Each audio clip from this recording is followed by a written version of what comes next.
1,000 different ways over 15 years. In some versions I told them off. Spectacular in others, I was cool and distant, unbothered by their existence in a few embarrassing late-night scenarios. We even had tearful reconciliation. Reality is always messier than imagination.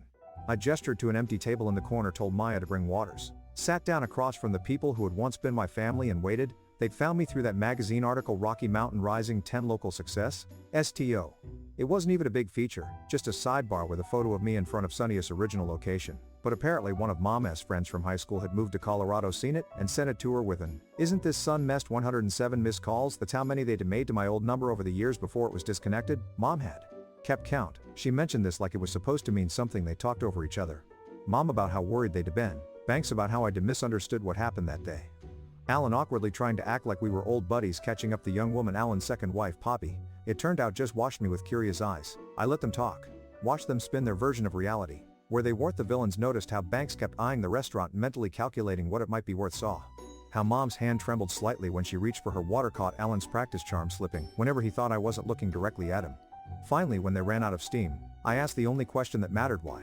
Now that's when the real story came out in bits and pieces between awkward silences. Banks had medical bills, heart problems, no insurance. The second house was being foreclosed on too. Alan's business venture, something vague involving cryptocurrency, had failed spectacularly. Mom needed knee surgery she couldn't afford. They weren't there for reconciliation. They were there for money. I should have been angry, should have thrown them out. Instead, I felt something unexpected. Pity. They looked so small, so desperate. These giants who had once controlled my whole world were just flawed, broken people. I invited them to dinner at my house that night, said I needed to think to talk to Kendra. They agreed eagerly. Banks already halfway to considering it a done deal. That afternoon was surreal. I picked Ellie up from her dance class, helped Marcus with his preschool show and tell preparation, all while texting Kendra updates about who was coming to dinner. She offered to take the kids to her sister's. I said no, I wanted them. They wanted my family to meet. My family dinner was chicken enchiladas, my specialty. That wasn't really special, just a recipe from the back of an old El Paso box that I tweaked over the years.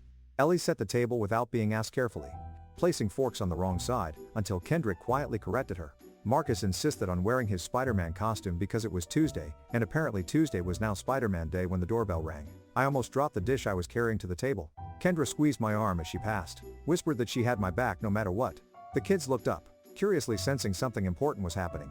That's the thing about moments you've dreaded when they finally arrive. They're simultaneously worse and better than you imagined. Introductions were awkward. Banks kept calling Kendra Karen, despite